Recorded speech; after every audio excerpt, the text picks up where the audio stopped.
What's up, everyone? James Lynch here, back with some more year-end content. In today's video, I'm going to look back on 9 ranked UFC fighters who did not compete this year. So this would not include someone like Conor McGregor, who we maybe think will come back in 2026, but I don't know. But he's not ranked right now, so he didn't make the cut. So we got 9 fighters. Let's get into them right now. I kind of went with just my own kind of list of interest in seeing these fighters come back. And the first one is going to be Tai Tuivasa. Did not fight this year.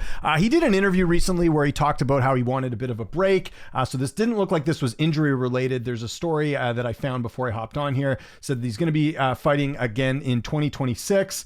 Here he is playing some rugby or in Western Sydney, like they say there. I guess he just needed some time off. Of course, Tuivasa on quite the losing streak.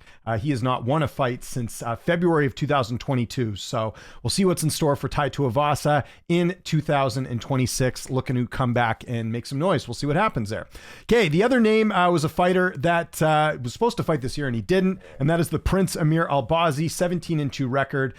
Trains at a Fight Ready now. He was supposed to fight Tatsuro Taira back in August, had to withdraw from that fight. Did a little bit of digging here on the AI side of things, and it says that Albazi released a statement via social media citing medical issues that prevented him from being cleared for the event. He said he tried to power through, but was ultimately not allowed to compete, and that was back in July. So before that fight, I'm heartbroken to announce I won't be fighting. I finished my whole training camp. I respect their decision, even though I wanted to step in.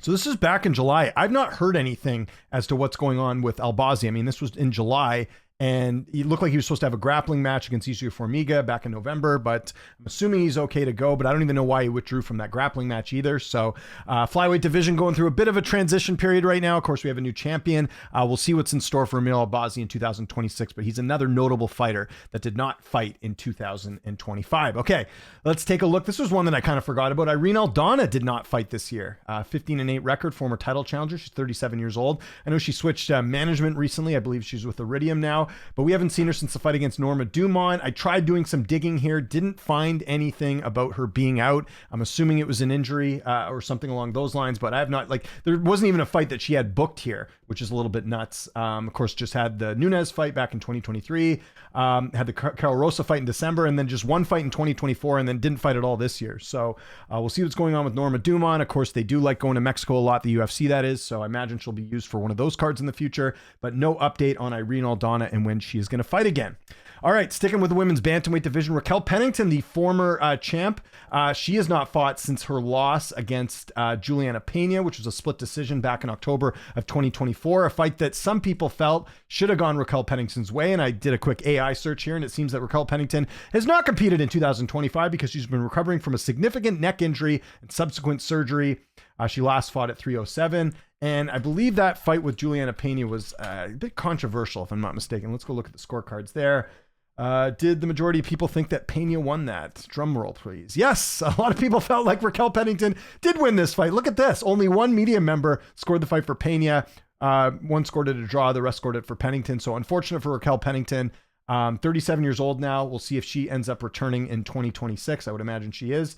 But looks like she had the fight against Norma Dumont scheduled for 2025. So that's probably what that was referring to with the neck injury. So maybe a bit before we see her, just with her undergoing surgery. But Raquel Pennington not fighting in 2025.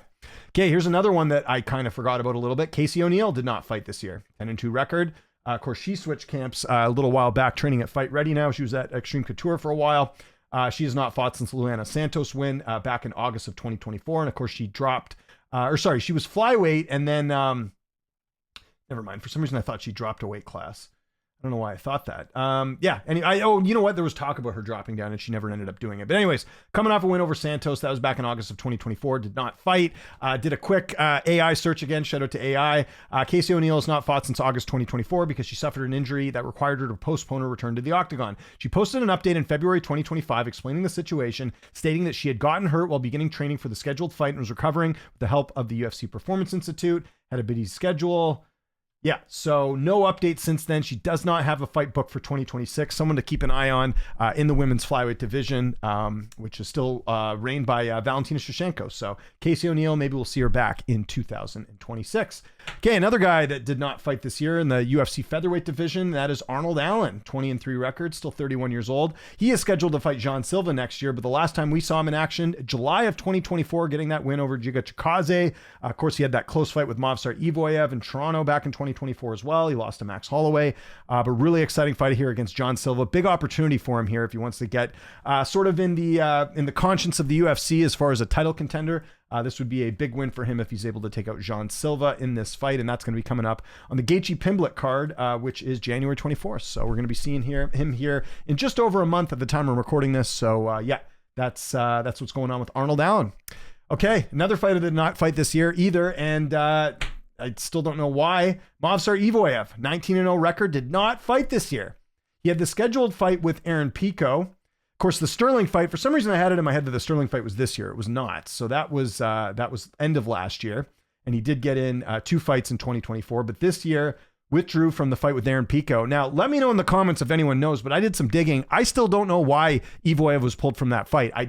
From what I could find, I should say I couldn't find, I didn't find anything about an injury or being sick or anything. So, and even here on Tapology, it just says he withdrew. I don't know what's going on with that. I mentioned this in the fights that got canceled video. Aaron Pico, of course, fighting Lerone Murphy on a later event, ends up getting knocked out there. But that would have been an interesting fight between these two, because actually I thought Pico looked quite good prior to him getting knocked out by Lerone Murphy. But Movsar Evloev, the odd man out, it does seem like he's ready to fight. I did see something on Twitter, and we'll bring that up right now, about him wanting to fight Lerone Murphy, which I think makes a ton of sense. So let's have a quick look at Movsar Evloev. I think he's ready to go. Let's see here. I think he meant Leon Murphy. I think he means Lerone Murphy. I will give you the opportunity to fight number 1 contender. Tell your people ready to fight me. Same card as the championship. So it looks like he's ready to go. So I think hopefully we see Evloev back, but he is the odd man out in this whole featherweight title situation. Of course, Diego Lopez now going to be fighting Volkanovski again, even though we just saw the fight this year. So Evloev, 19-0, still out, has not fought. Now, another fighter that did not fight this year, Colby Covington. And I did a video on this. You can find it here on the channel. It's titled, What is Going On with Colby Covington in 2025? I know he did an interview recently with the Schmo since I made that video, saying that he wants to fight, I think in February, against Stephen Thompson or Gilbert Burns.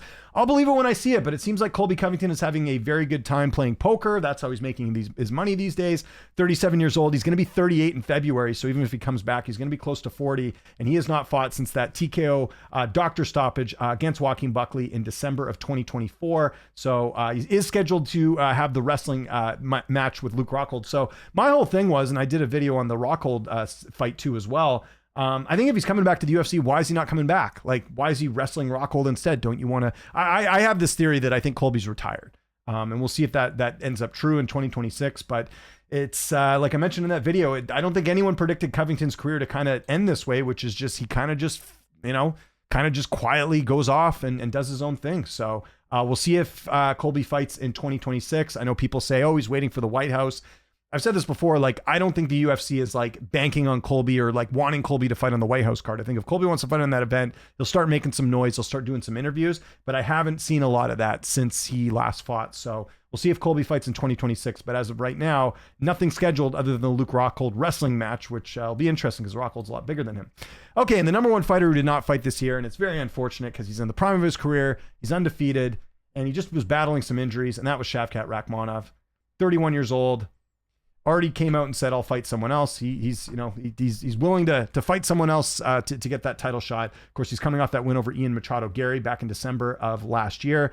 Had a injury after that, was not scheduled for any fights, but didn't hear a whole lot from him, but we just heard that it was a long road to recovery for him, but it seems like he's ready to go now. The last I checked, if we look on Twitter, we can find right now, and I know it's X, but I still call it Twitter. I think he said something about wanting to take another fight. Let's have a quick look here. No, it's trash talk, just facts. Ian Gary lost me a while. I was injured. He hasn't finished any. Okay, so now it's making fun of Ian Gary. Yeah, he did an interview with Ariel recently, just mentioning that I'm undefeated for a reason, whatever the UFC decides. Of course, I would prefer to fight for the yeah, here's the key quote here. Of course, I would prefer to fight for the title next, but I think this timeline is going to work for Islam, February, March. If I have to fight, get a fight before getting a title shot, I have no problem with that. So that's good. Hopefully we'll see Shavkat back in early 2026 or maybe shortly after that. But yeah, Shavkat Rakhmonov, really excited to see him back in action. I still think he could be the champ. I do. And I think him and Islam is a super interesting matchup. So I hope at some point that happens because I'm very, very high on Shavkat Rakhmonov. So anyone on this list surprise you? What are your thoughts on some of the fighters I mentioned in this video? Let me know in the comments. Follow me on Twitter, TikTok, Instagram, at Lynch on Sports. My name is James Lynch. Appreciate you watching. I'm going to have more year-end content coming out soon. Thanks for watching, and I'll talk to you guys soon.